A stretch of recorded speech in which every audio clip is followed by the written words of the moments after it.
The thing that I was thinking about in reference to service advisors and these kiosks is it is really hard to get a group of humans, not just service advisors, humans, Anybody. to do anything consistent enough that you can have any sort of, feedback loop where you can adjust your approach to selling or the psychology behind what you're doing in order to find out effective patterns that you can increase your margins, right? Yeah, because there'd still be too many variables with humans anyways.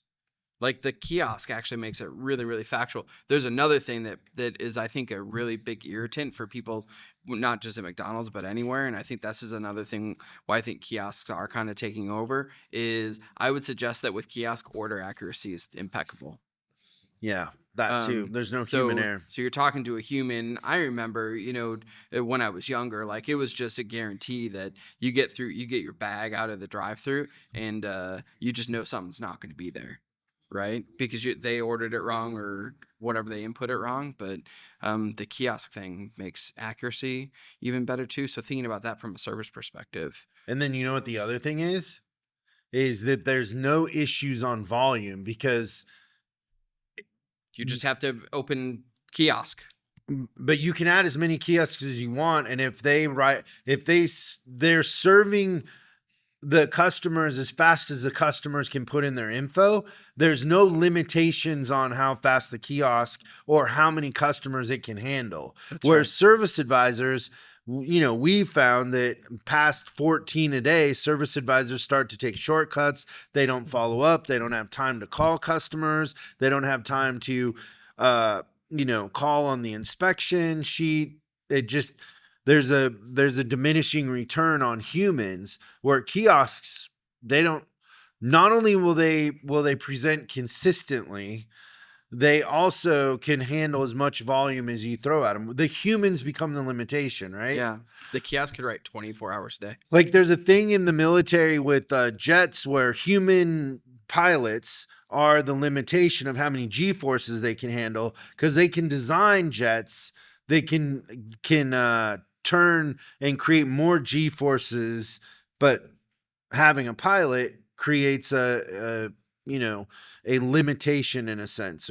And so now they have fighter drones that don't have pilots, and they can outperform a regular jet. And no one dies if it gets shot down. That's the thing too, right? That too, right? You're sitting in Nevada in a room with a joystick and a camera. Right.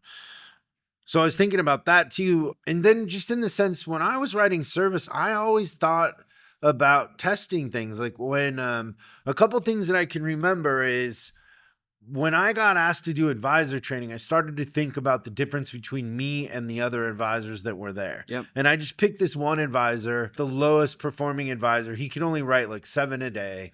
He avoided the drive most of the time. Like he was always, hiding somewhere. I just remember like one of the things he would say to people is, did you have an appointment? And you could just tell people's body language was like it just was off-putting. And so I would not do that. And I would just say, hey, how are you today? And then you could tell the body language was like, oh, this person like is treating me more like a friend or whatever it is. Right. Thanks so much for watching this clip of Service Driving Revolution. We're uploading new stuff every day, so make sure you subscribe and click the bell icon so you don't miss out. If you have a question you'd like us to answer on the show, call 8333-ASK-SDR and we'll answer your question on the show. That's 8333-ASK-SDR. For special deals on our books and training, head over to offers.chriscollinsinc.com. Now that's offers.chriscollinsinc.com. I'm Chris Collins, and I'll see you in the next video.